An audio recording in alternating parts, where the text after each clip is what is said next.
You give everything, your heart, your home, your work, and they spit in your face. Juan, a master builder, saved his beloved's family from poverty, but her words, "You're not their father," tore his heart apart. His next move made her cry and made you wonder, where's the line between kindness and stupidity? What would you do in his place? Write in the comments. Juan Garcia, a 45-year-old master carpenter, hauled a cedar beam across his workshop in Coral Gables, the Miami sun searing his back. His calloused hands, etched with decades of labor, steadied the wood as he measured it with a precision that had earned him a reputation across South Florida. He wasn't just building furniture. He was building a future. 2 years ago, he'd met Maria Lopez at a Hialeah diner, where she'd balanced trays and exhaustion with a weary smile. Her sons, Diego, 13, and Mateo, 11, sat in a corner booth, their heads bent over math homework. Juan saw something in them, a spark of resilience despite their absent father, and in Maria, a fierce determination that reminded him of his late wife, Elena, lost with their unborn daughter in a car accident a decade earlier. He didn't hesitate. 3 months of late-night coffee talks turned into a proposal. Maria said yes, her eyes brimming with relief. Juan married her in a quiet courthouse ceremony, adding her to his insurance, opening credit lines, and enrolling Diego and Mateo in St. Brendan's, an elite private school. His sprawling house, once a silent monument to grief, buzzed with life. Saturday mornings, he taught the boys to carve wood in his garage, their laughter mixing with the hum of the bandsaw. Sundays, they'd pile into his truck for fishing trips on Key Biscayne, rods bouncing as they swapped stories about snagging the biggest snapper. Juan built a swing set in the backyard, its sturdy frame a promise of stability. He read them bedtime stories, their heads nestled against his shoulder, and for the first time in years, his heart felt whole. But cracks were forming. Diego's grades slipped at school, and Mateo's teachers sent notes about skipped classes. Juan caught Diego with a vape pen behind the gym, the boy's defiance sharp as a blade. "It's just a phase," Maria insisted, brushing off Juan's concerns. Yet, he sensed a shift. Her gratitude was thinning, replaced by entitlement. She'd max out his cards on shopping sprees, leaving receipts scattered like confetti. The boys, once eager to learn, now rolled their eyes when he offered advice. Juan kept building, kept hoping, kept believing love could mend what was breaking. One humid evening, Juan set the table with grilled grouper he'd caught that morning, the scent of lime and cilantro filling the kitchen. He called Diego and Mateo to eat, his voice steady but firm.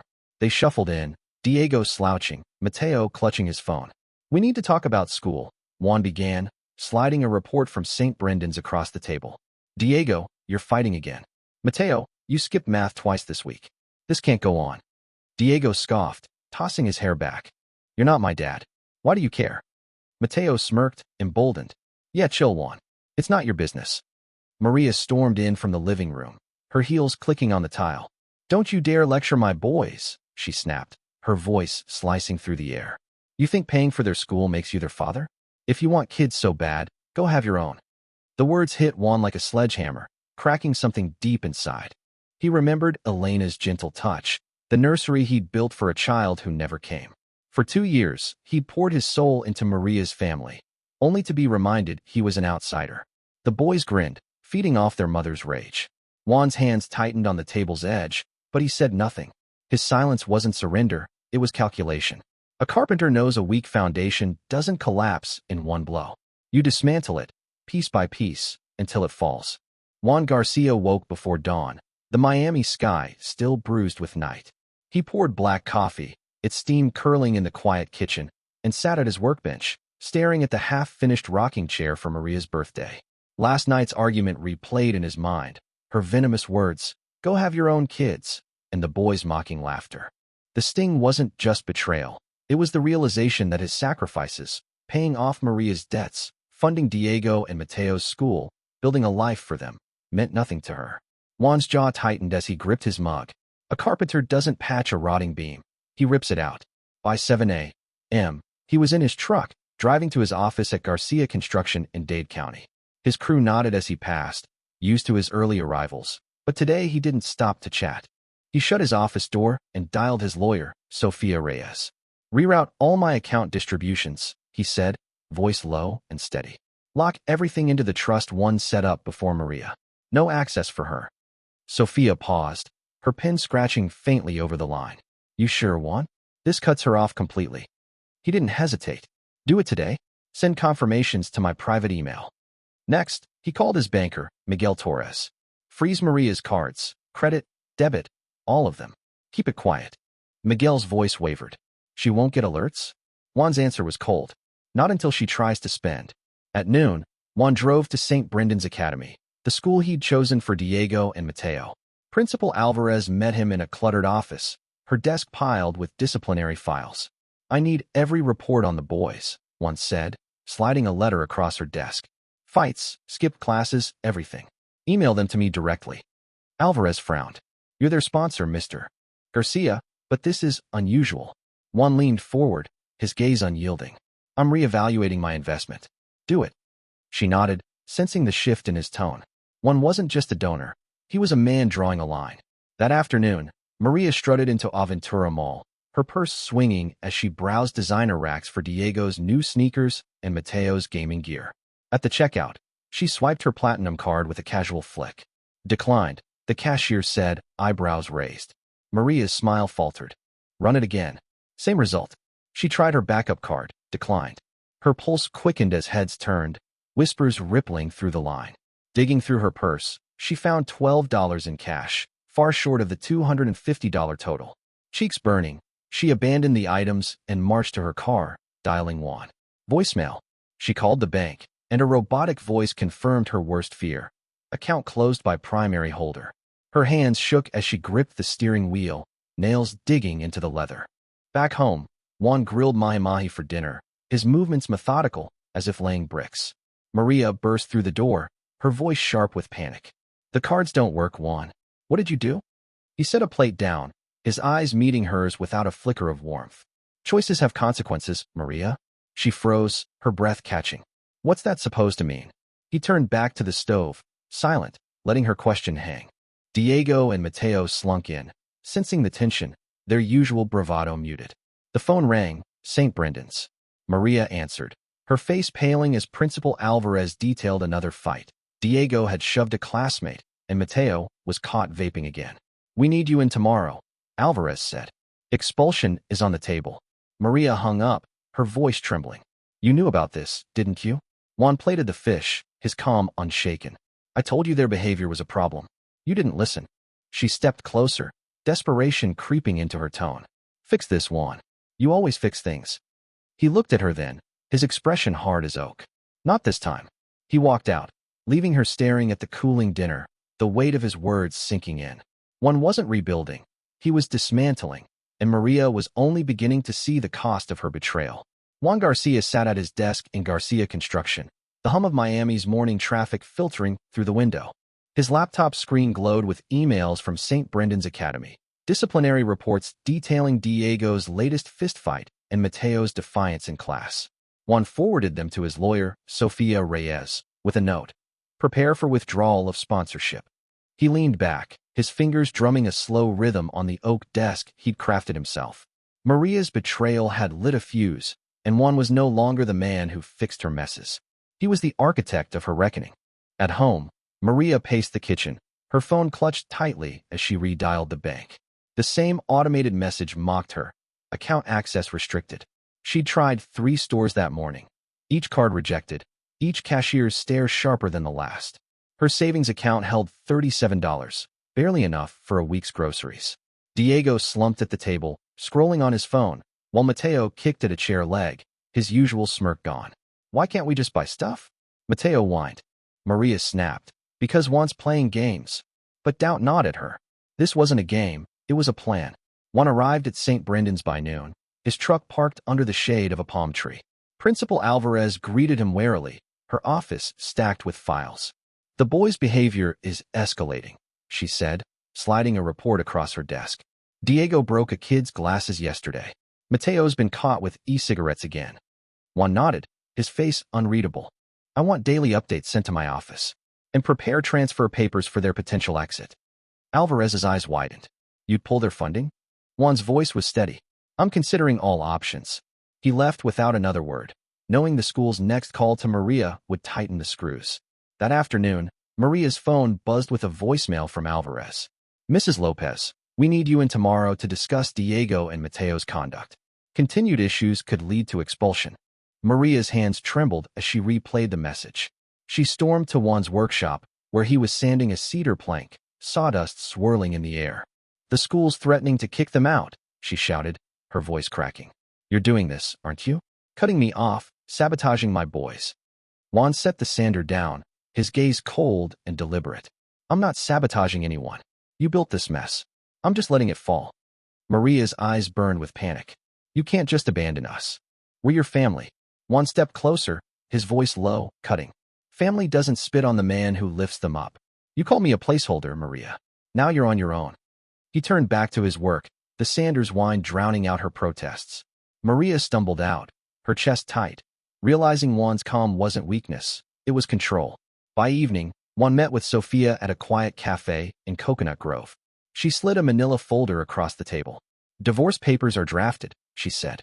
Your assets, house, business, trust, are locked tight, predating the marriage. Maria gets nothing unless you choose otherwise. Juan skimmed the documents, his pen tapping the table. File them tomorrow. Serve her by Friday. Sophia nodded, her expression somber. This will break her, Juan. He looked out at the passing cars, his voice barely above a whisper. She broke herself. Back home, Maria sat the boys down, her voice shaky but firm. We need to apologize to Juan. He's angry, but he'll forgive us. Diego rolled his eyes. Why? He's not our dad. Mateo nodded, his defiance weaker now. He's just a control freak. Maria's stomach churned. She'd fueled their rebellion, and now it was backfiring. She found Juan in the living room, sorting through a stack of bills he'd once paid without question. Juan, I'm sorry, she said, her tone softer, pleading. I didn't mean what I said. Let's fix this. He looked up, his eyes like steel. Some things don't get fixed, Maria. They get replaced. He walked past her, leaving her words hanging in the air, the weight of his resolve crushing her hopes. The foundation she'd taken for granted was already half dismantled, and Juan was far from done. Juan Garcia stood in his Coral Gables workshop, the buzz of his table saw cutting through the morning stillness. He shaped a cedar plank for a client's custom bookshelf, his hands steady despite the storm brewing in his life. Yesterday, Maria's pleas had fallen flat, her apologies too late to salvage what she'd broken. Juan's decision was final. Today, the divorce papers would be served. He checked his phone, a confirmation from his lawyer, Sofia Reyes, that the documents were en route. Maria's world was about to unravel, and Juan was done catching the pieces. In Hialeah, Maria dragged herself to St. Brendan's Academy. Her stomach knotted as she faced Principal Alvarez. The office air was thick with tension, the desk cluttered with incident reports. Diego started another fight, Alvarez said, her tone clipped. Mateo was caught stealing from a teacher's desk. Without improvement, they're out by next week. Maria's voice cracked. Please, give them a chance. I'll fix this. Alvarez shook her head. Mr. Garcia's sponsorship is under review. Without it, their tuition can't be covered. Maria's knees weakened. She'd relied on Juan's wealth to keep the boys in school, and now that lifeline was slipping away. Back at the house, Maria found a courier at the door, a manila envelope in his hand. She signed for it, her fingers trembling as she tore it open. Divorce papers stared back, Juan's signature bold and final. The terms were brutal. No alimony, no claim to the house or business, all assets secured in a trust she couldn't touch. Her breath hitched as she sank onto the couch, the papers spilling across her lap. Diego wandered in, his backpack slung low. What's wrong, Mom? He asked, his usual defiance softened by her distress. Juan's leaving us, she whispered. Mateo peeked from the hallway, his eyes wide. What about school? Maria had no answer, only dread. Juan spent the afternoon at Garcia Construction, reviewing contracts with his foreman. His phone buzzed with a text from his banker, Miguel. Maria's accounts are fully locked. No transactions possible. Juan nodded to himself, his plan unfolding like a blueprint. He'd built this family from nothing, and now he was dismantling it with the same precision. By evening, he returned home to find Maria waiting in the kitchen, her eyes red-rimmed but defiant. You can't do this, she said, waving the divorce papers. We're your family. Juan set his keys down, his voice calm but unyielding. You made it clear I'm not. You wanted freedom from me. Now you have it. Diego burst into the room, his voice shaking. You're kicking us out? Where are we supposed to go? Mateo followed, clutching his phone, his bravado gone. You said you cared about us. Juan's gaze softened for a moment, the memory of fishing trips and bedtime stories flickering. But he steeled himself. I gave you everything. My home, my time, my trust. You threw it away. He turned to Maria. You have until tomorrow night to leave. Take what's yours and go. Her mouth opened, but no words came. The boys stood frozen, their world crumbling under the weight of their own choices. That night, Maria packed in a frenzy, stuffing clothes and essentials into duffel bags. Diego and Mateo helped, their movements sluggish, as if realizing too late what they'd lost. Maria's phone pinged with an email from St.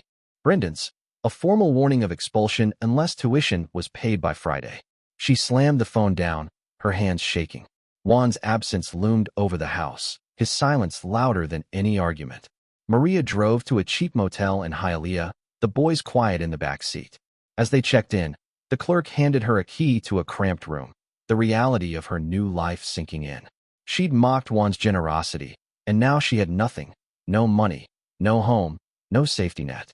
Juan sat alone in his workshop, the cedar bookshelf nearly complete. He ran his hand along its smooth edge, the work grounding him. Tomorrow, he'd meet with a social worker about adoption, a new start, a family built on mutual respect, not entitlement. Maria's betrayal had shattered his illusions, but it also cleared the way for something stronger. The house, once heavy with her presence, felt lighter now, ready for a new foundation. As he locked up for the night, Juan glanced at the stars over Miami, his resolve unshaken. The demolition was nearly complete, and he was ready to rebuild. Juan Garcia drove through Miami's Little Havana, the morning sun glinting off his truck's windshield. 6 months had passed since Maria and her sons left his Coral Gables home. Today he was headed to a Southside orphanage to meet Luis, a 6-year-old with a knack for stacking blocks into intricate towers. Juan's heart raced, not with the pain of betrayal, but with hope. His lawyer, Sophia, had finalized the adoption papers yesterday, and Juan was ready to build a family on his own terms. At the orphanage, Luis greeted him with a shy grin, clutching a wooden car Juan had carved during their first visit. They spent the morning in the playroom, crafting a wobbly bridge from popsicle sticks. "Can I call you Dad?" Luis asked, his voice small but earnest. Juan knelt, his throat tight. "I'd like that, buddy." They left hand in hand, Luis's chatter filling the truck as they drove to Coral Gables. At home, Juan showed him the backyard swing set, now polished and sturdy again. Luis's laughter echoed as he swung high, shouting, "Look, Dad." Juan's chest swelled. His house was no longer a shell, but a home alive with promise. Meanwhile, Maria struggled in a cramped Hialeah apartment, the walls thin enough to hear her neighbors' arguments. She worked double shifts at a discount store, her hands sore from scanning barcodes. Diego, now 14, faced his third suspension from a public school for shoving a classmate. Mateo, 12, spent hours glued to a cracked phone screen, his silence a stark contrast to his once bold defiance. St. Brendan's had expelled them when Juan's sponsorship ended, and Maria's meager savings couldn't cover private tuition. Their biological father remained a ghost, offering no help. Maria's nights were sleepless, her mind replaying Juan's final words. "You chose this."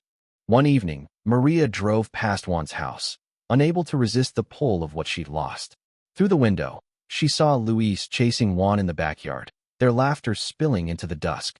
Juan tossed a baseball, his smile wide as Luis caught it clumsily. Maria's grip tightened on the steering wheel, her eyes stinging. She'd mocked Juan's love, called him a stranger, and now he'd built a new life without her. The sight of Luis calling him Dad cut deeper than any declined card or eviction notice. Juan and Luis spent weekends in the workshop, crafting birdhouses and sanding them smooth. Luis's small hands mimicked Juan's, learning to measure twice, cut once. At night, they read adventure books, Luis curled against Juan's side, his voice fading into soft snores. Juan tucked him in, the routine healing wounds he thought would never close. He'd lost Elena and their unborn daughter, then Maria's family, but Luis was his choice. A bond forged not from obligation, but from mutual trust. Maria's life unraveled further. Diego's fights escalated, landing him in juvenile court after a schoolyard brawl. Mateo withdrew, his grades plummeting. Maria begged her boss for extra hours, but the bills piled up, unpaid notices littering the kitchen counter. She wrote Juan a letter, pleading for help, but it came back unopened. Juan had instructed Sophia to block all contact, his focus solely on Luis. Maria's pride had cost her everything: her son's future, her stability, her second chance. One Sunday, Juan took Luis fishing on Key Biscayne, their rods bobbing in the turquoise water. Luis reeled in a small snapper, his cheer infectious. "We're a team, right, Dad?" he asked. Juan ruffled his hair. "Always, kid."